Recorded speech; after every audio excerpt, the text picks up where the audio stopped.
Hi everyone, welcome back to our channel. In today's video, I'm going to show you how to buy BTC on the Coinbase app. It is a very easy and simple process, so let's dive right in. First of all, find the Coinbase app on your home screen. Now open it. After opening the app, you will see something like this on your home page. Now to buy BTC, tap on to BTC option right here. And if you don't find it, you can simply tap onto the search bar and find it.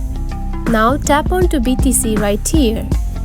Now you can find the pairs of the BTC right here, which are USDT, ETH, SOL and many more. Now tap onto one of these that you are interested in, just like this.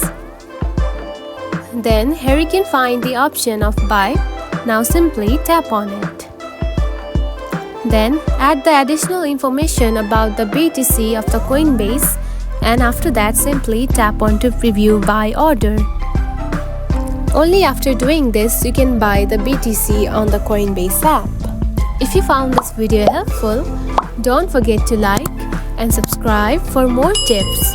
Thanks for watching.